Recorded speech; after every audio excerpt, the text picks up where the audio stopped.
वो करना जरूरी। जरा इस श्लोक की गहराई को समझो आप। मैं दोबारा से जरा इस श्लोक को बोल रहा हूं, ऊपर वाले श्लोक को, सिर्फ इसको थोड़ा सा ठीक से दोबारा से देखते हैं हम। तपस्भिभ्योऽधिको योगी ज्ञानिभ्योऽपि मतोऽधिका कर्मेभ्यश्चाधिको योगी तस्माद्योगी भवार्जुन। देखिए, हमारे शास्त्रों की एक बहुत खूबसूरत बात, जो भी प्रश्न आया है उसका पूरा एनालिसिस कर दिया जाता है, उसके प्लस पॉइंट और माइनस पॉइंट बता दिए जाते हैं, कोई जोर जबरदस्ती नहीं की जाती। ये हमारा खूबसूरत पॉइंट भी है और ये हमारा एक खराब पॉइंट भी है। मैं दोनों बात क्यों कह रहा हूं? हमारे यहाँ थोड़ा सा स्वतंत्रता ज़्यादा दे दी जाती है, इसलिए हम लोग अपने शास्त्रों का ज़्यादा आदर, यदि हमको मार मार के मुसलमान बनाया जाता ना, तो हो सकता है कि हम अब तक सब गीता पढ़ चुके होते। गीता में भगवान ने यही किया, अर्जुन के हर प्रश्न का उत्तर दिया, खोल के दिया, लेकिन ये नहीं कहा, बहुत कम जगह भगवान ने, ये मैं इसलिए कह रहा हूं इस श्लोक में भगवान ने वो कहा है, बहुत कम जगह भगवान ने अपना डिसीजन दिया कि अर्जुन तू ये कर यार। ज्यादातर जगह तो 90% तो भगवान ने क्या किया, देख अर्जुन ये तो ये रास्ता है, ये रास्ता है, इसका प्लस पॉइंट ये, इसका प्लस पॉइंट ये, टेक योर डिसीजन। लेकिन कहीं कहीं भगवान ने खुद से कृपा करके कह दिया यार ये इस पे चल, दिस इज द बेस्ट। यहां भगवान यही कह रहे हैं इस श्लोक में, यहां कह रहे तस्मात् योगी भव अर्जुना, अर्जुन तू योगी हो जा। क्यों हो जा योगी? तो भगवान कहते हैं तपस्वियों से भी योगी श्रेष्ठ है। तप का मतलब समझते हैं? आज हमारे जीवन से तप गायब हो गया है बिल्कुल। अब कार्तिक महीना आ रहा है, कार्तिक महीने में है ना, बहुत सारी माताएं और कुछ पुरुष ब्रह्म मुहूर्त में उठ के नहाते हैं। यहां उल्टा तो नहीं है, मैं तो मेरे अनुभव से बोल रहा हूं, बहुत सारी माताएं और कुछ पुरुष। सही है ना? लखनऊ में भी यही है ना। पुरुष तो एकदम ब्रह्मज्ञानी है, उनको क्या करना, जल्दी उठ के, इनसे क्या होता है नहाने धोने से, भाव चाहिए भाव। तो ये तप है कि नहीं है? खुद के पास खाने को ज्यादा नहीं है, लेकिन दूसरे को खिला के और प्रसन्न होना, ये क्या है भाई? ये तप है। बहुत सारे तप होते हैं जीवन में।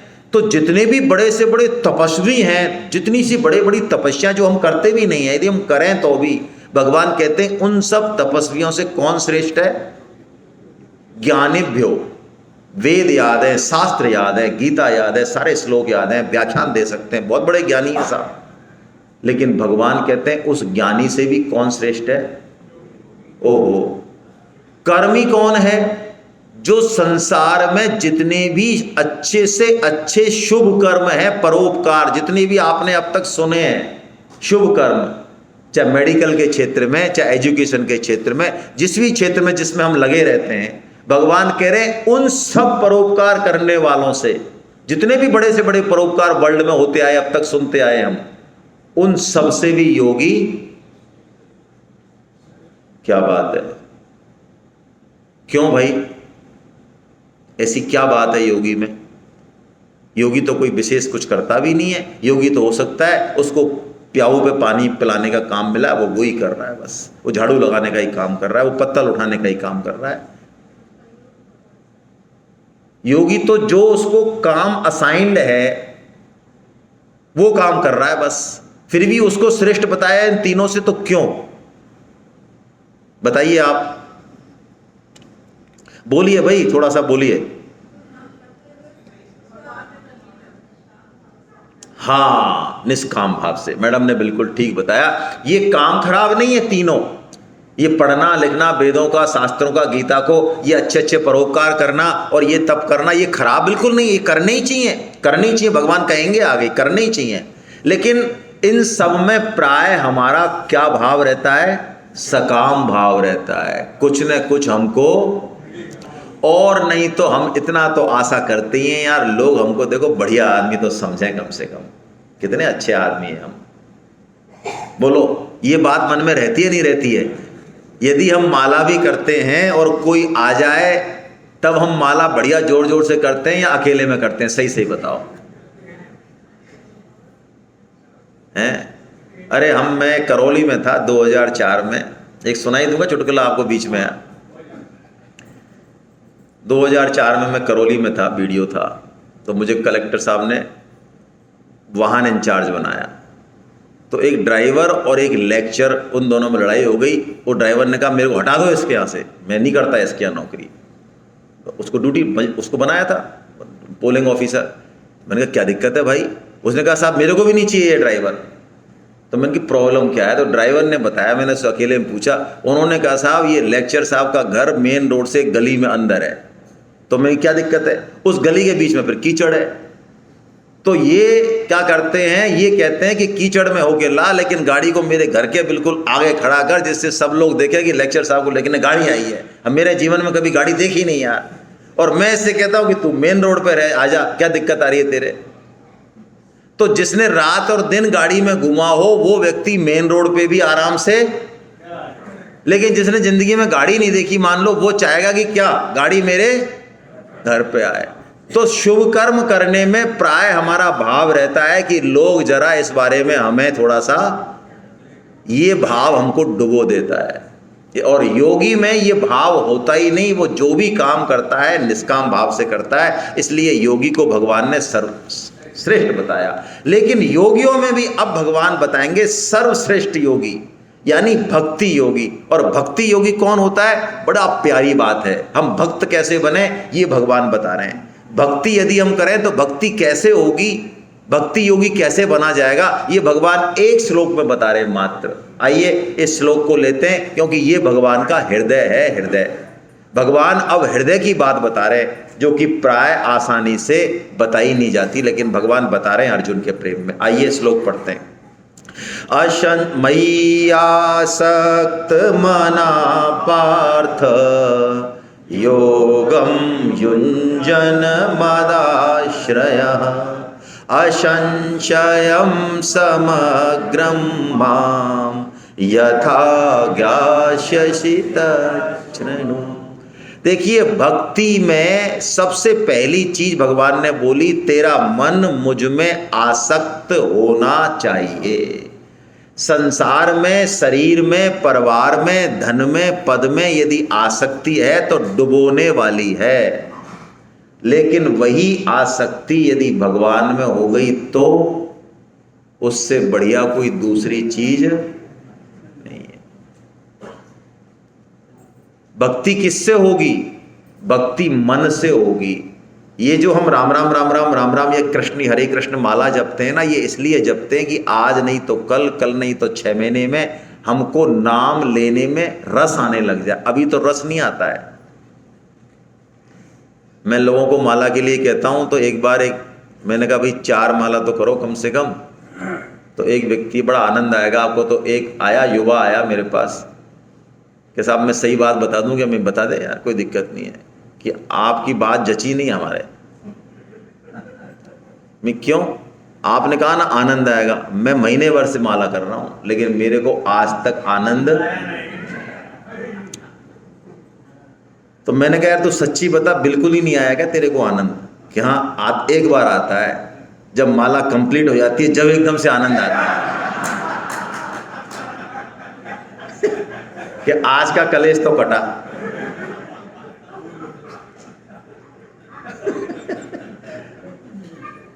तो भैया ये जो आनंद लास्ट में आता है ना, आप लगे रहोगे तो ये आनंद शुरू में और बीच में भी आने लग जाएगा। अरे मैं आपको क्या बताऊं, चैतन्य महाप्रभु तो अभी हुए हैं 550 साल पहले, कोई पुराण कपोल कल्पना नहीं है। चैतन्य महाप्रभु का नाम में इतना रस था, उनकी जीव जब वो फ्रेश होने जाते, शौच को जाते, तो अपनी जीव को हाथ से दबा लेते थे। क्यों? दिखाने के लिए, शौचाचार, बाकी तो कुछ नहीं है। नाम तो कहीं भी लो, लेटरिन में भी लो, कोई समस्या नहीं है। वो दिखाने के लिए शौचाचार व्यवहार, वो उस जीव को हाथ से पकड़ते थे। क्यों? उसको छोड़ते ही क्या करेगी वो? हरे कृष्णा कृष्णा कृष्णा हरे हरे, हरे राम हरे राम। छोड़ते ही वो तो यही, उसके तो यही टेप है। नाम आपको खींच लेगा, ये बात आप मान लो। आपको रस आए नहीं आए, करते रहो, खींच लेगा। ये ऐसा खींच लेगा कि किसी दिन 16 माला नहीं हुई तो रात को भी आपको चटपटी लगेगी, यार आज वो आ गया, आज वहां चले गए, आज यार माला नहीं हुई, यार माला करनी है, यार माला करनी है, यार माला करनी है यार, ऐसा हो जाएगा। यानी मन हमारा भगवान में लगे। और मन हमारा कहां लगता है भाई? जिसको हमने अपना माना है उसमें हमारा मन। अच्छा, आपके बच्चा होने वाला, अरे आपके नहीं मतलब आपकी धर्मपत्नी के, आप टेंशन में क्यों आ रहे हो? चलो, अब आप कहीं से आ रहे हो और आपको सूचना मिल गई कि साहब बच्चा सकुशल हो गया है, आपने देख लिया। आजकल तो खैर व्हाट्सएप का जमाना, पर मैं ये कह रहा हूं आप नहीं भी देखें ना, तब भी जो 5-6 घंटे का सफर बचा है उसमें आपको अपने बच्चे की थोड़ी बहुत याद आने लगेगी, यार कैसा है, क्या है, जाके मैं देखूंगा, खिलाऊंगा, ये है वो है। तो आप देखो, अभी आपने उसको देखा नहीं है लेकिन उसको अपना आपने माना, क्योंकि आपका है वो, तो अपना मानते ही उसमें आपका मन लगने लग गया। माता बहनें छत पे खड़ी रहती, नीचे जुलूस निकल रहा है ना, तो उसमें से उनके पति देव दिख जाए या मान लो कोई उनका बच्चा दिख जाए तो 1000 आदमियों के बीच में देखो वो रहा, वो है हमारे वो रे है। क्या है भैया? ये अपनापन है। स्वामी जी ने बड़ा अच्छा उदाहरण दिया कि ट्रेन वहीं जाती है जहां पर पटरी बिछी रहती है। ट्रेन ये नहीं कहती कि यार पटरी तो इधर है, अब हम इधर जाएंगे, आज थोड़ा कच्चे में जाने का मूड है, ऐसा कहती है। हमारे मन ने जिसको अपना माना, जहां संबंध जोड़ा, ये मन वहीं जाएगा। यदि हमने व्हाट्सएप को, सोशल मीडिया को, अचर मचर कचर को अपना मान रखा है, उसी में जान बसा रखी है, तो हमारा मन वहीं जाएगा। और यदि हम श्री कृष्ण को अपना मानने लग जाएं, गीता का अभ्यास करने लग जाएं, तो हमारा मन अपने आप इसमें आ जाएगा। हम आज से ये मान लें कि केवल भगवान हमारे हैं। दूसरी बात, ये तो एक तो मन की आसक्ति हो भक्ति में। दूसरी बात, योगम युंजन मदाश्रया, ये बहुत प्यारी बात है। हम भक्ति तो करें, साधन तो करें, लेकिन आश्रय किसका रखें? भगवान का रखें। और भगवान ने कहा यदि तू ये बात कर लेगा, दोनों बातें, तो तू मुझे समग्र रूप से जान जाएगा। इस पर मैं थोड़ा सा समय लेना चाह रहा हूं। ये समग्रता जो है ना, ये गीता का बड़ा जबरदस्त शब्द है जो अभी आया है यहाँ पे।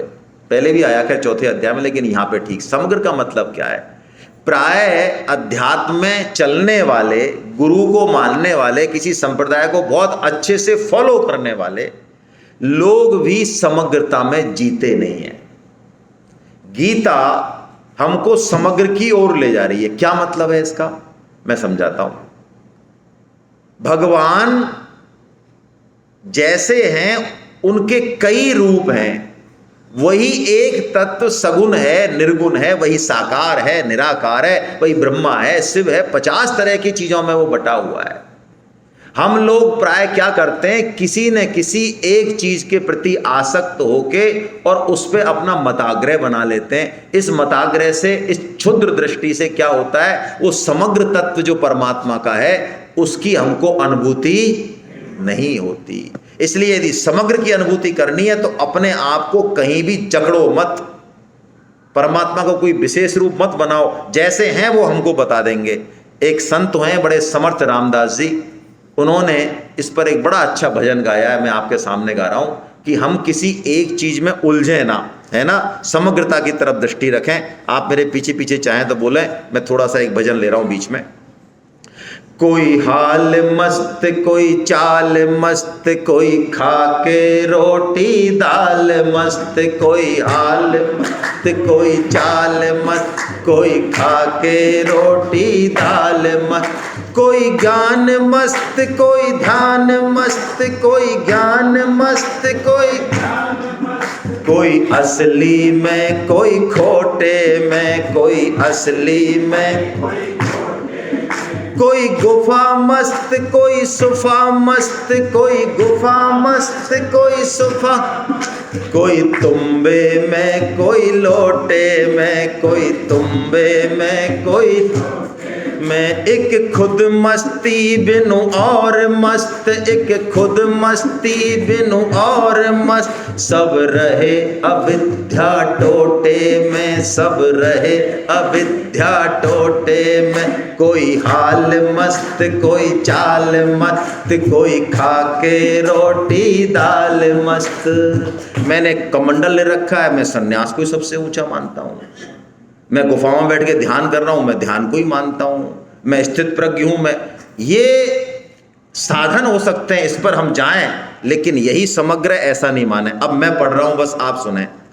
कोई योग मस्त कोई भोग मस्त, कोई स्थिति में कोई कल चल चल चल में, कोई योग मस्त कोई भोग मस्त, कोई स्थिति में कोई चल चल में, कोई रिद्धि मस्त कोई सिद्धि मस्त, कोई रिद्धि मस्त कोई सिद्धि मस्त, कोई लेन देन की कल कल में, कोई लेन देन की, एक खुद मस्ती बिनु और मस्त, सब पड़े अविद्या दल दल में, खब पड़े अविद्या दल दल में, कोई हाल मस्त कोई चाल मस्त, कोई खाके रोटी दाल, कोई जात पस्त कोई पात मस्त, कोई जात पस्त कोई तात भ्रात सुत दारा में, कोई तात भ्रात। कई कहते हैं अरे क्या रखा है रे गीता में यार, अपने परिवार का पालन करो। ये फालतू से जयपुर से आते हैं महावीर जी ये दिमाग खराब करके चले जाते हैं तुम्हारा।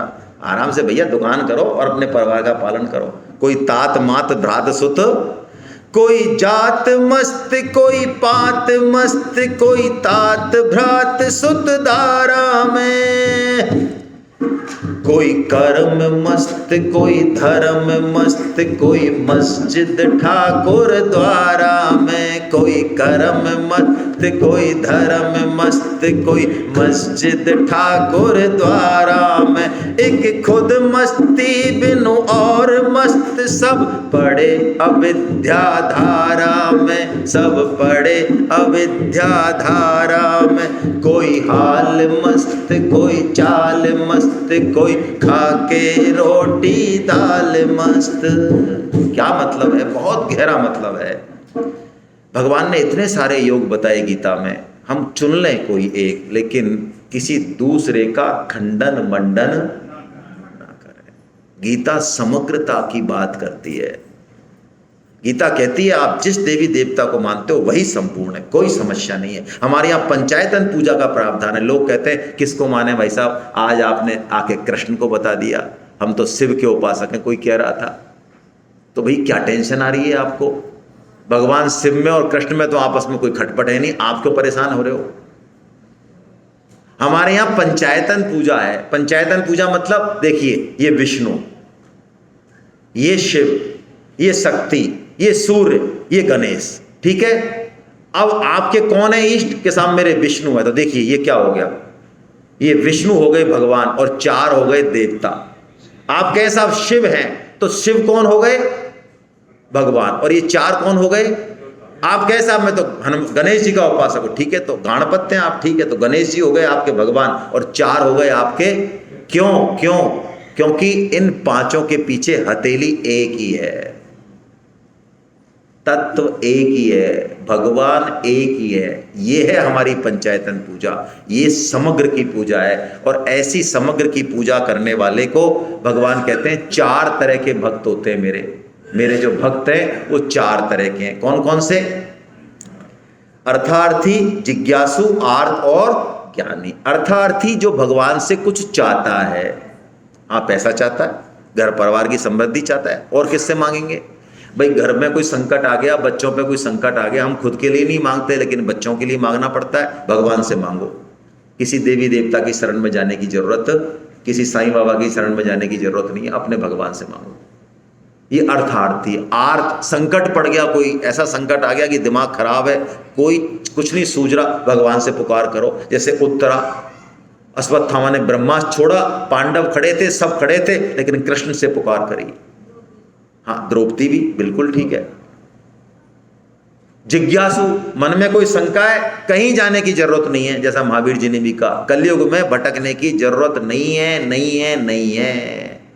गुरु अभी है, हमारे पास ही है, हमारे घर में, हमारी खोपड़ी पे बैठे हैं, यदि थोड़ा सा होश करें तो है गुरु। कोई भी गुरु बिना नहीं है, कोई नहीं है गुरु बिना। हम हमारे सबके पास बढ़िया से बढ़िया गुरु है, टॉप से टॉप, जरा आंख होनी चाहिए देखने की। अरे भगवत गीता को गुरु मान लो आज से ही बस, और इसके सामने शंका रख दो, अपने आप मिल जाएगा जवाब। और नहीं मिले तो आप कहना हमारे हमको झूठा कहना, थप्पड़ देना कि भाई साहब हम 10 बार गए गीता के पास, अकेले में गए, प्रेम से गए, लेकिन हमको कोई जवाब नहीं मिला। कहना तो सही आप, देखो मिलता है कि नहीं मिलता है।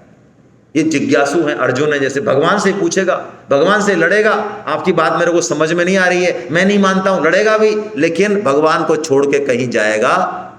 ये जिज्ञासु भक्त है। और चौथा भक्त ज्ञानी भक्त है, ये बहुत विलक्षण भक्त है।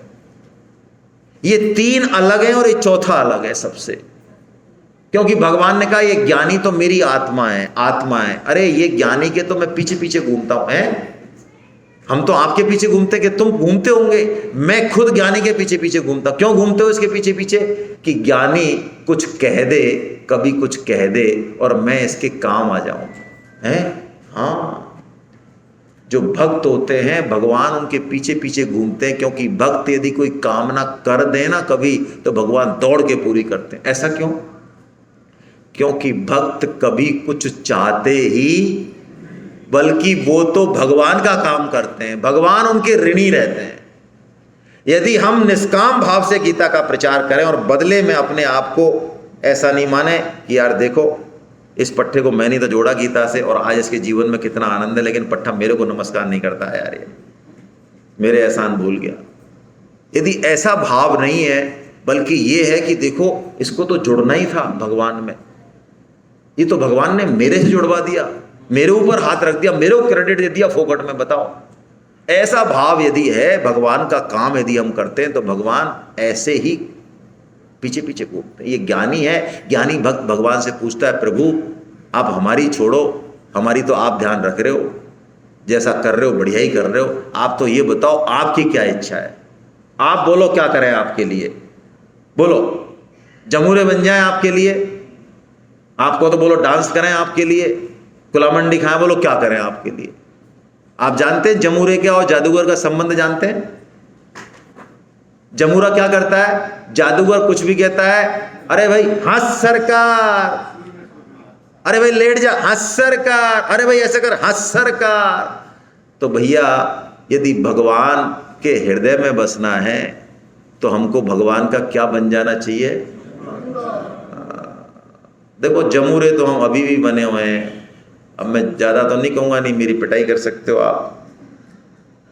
जमूरे तो हम बने हुए हैं, अब सब जानते हैं किस किस के जमूरे बने हुए हैं। इस जमूरे में आनंद नहीं है भाई, भगवान के जमूरे बनो, सबके जमूरे बनने से मुक्ति मिल जाएगी। और इस जमूरे में बनने में जो आनंद है वो राजा बनने में नहीं है। अब बन के देखो आप, अरे भगवान पीछे पीछे घूमेंगे, पीछे पीछे। हित हरिवंशी कौन से भक्त थे यार जिसको खाना पहुंचाया भगवान ने, ध्यान नहीं आ रहा है मुझे। जंगल में चले गए वो सन्यास लेके, उनकी पत्नी भी चली गई पीछे पीछे, तो खाना नहीं मिला दिन में, कोई दिक्कत नहीं है, शाम को कहीं रुके तो वहां पे बहुत बढ़िया भोजन मिल गया, तो कर लिया उन भक्त ने। लेकिन उनके थोड़ा सा दिमाग में बात चुभ गई कि इतने जंगल में, घोर जंगल में इतना अच्छा भोजन, समझ गए भगवान का प्रसाद है, भगवान ही। तो उन्होंने अपनी पत्नी से कहा कि तुम सच बताना, तुमको मैंने पूछा भी था कि तुम्हें मेरे साथ सन्यास चलना है कि नहीं चलना, तुमने कहा आप जहां चाहोगे मैं चलूंगी। तुमने सच बताना, क्या तुमने इच्छा की कि हमको आज शाम का तो भोजन मिले? तो उसने हाथ जोड़ कर कहा हाँ मैंने इच्छा की, कि तुमने बहुत गलत काम किया। अरे हम भगवान की राजी में राजी हैं, क्या भगवान की आंख फूट गई है? उनको नहीं पता हमको सुबह से भोजन नहीं मिला है, और यदि शाम को भी उनको भोजन नहीं देना तो वो नहीं दे। तुमने जो ये इच्छा की, इससे मेरे आराध्य को, मेरे इष्ट को परेशान होना पड़ा, उसको भोजन लेके आना पड़ा। मैं समझ गया था कि तुमने कुछ ना कुछ गड़बड़ की है। ये ज्ञानी भक्त है भाई, ये सब में भगवान को देखता है, जड़ में भी भगवान को देखता है, ये चेतन में भी भगवान को देखता है। और मैं आपको निवेदन करूं, जड़ चेतन वास्तव में कुछ है ही नहीं। जो भक्त होते हैं, जो समग्र को जानते हैं ना, भगवान के तत्व को, उनसे जड़ भी बात करते हैं, जड़ भी। अब ये बात आपको पचेगी कि नहीं पचेगी। शिवानंद स्वामी रामझूला के पास उनका आश्रम था ऋषिकेश में, उन्होंने अपने शिष्यों को ये बात प्रूव करके दिखा दी। आप कहेंगे कैसे, तो मैं आपको उदाहरण देता हूँ। वो शिष्यों के साथ जाते और एक पत्थर जो नदी के किनारे था उसको बड़े प्रेम से सहलाते, गोद में लेते, उससे बात करते और उसको रख के आते उस जगह पे। ऐसा कुछ दिनों तक सिलसिला चला।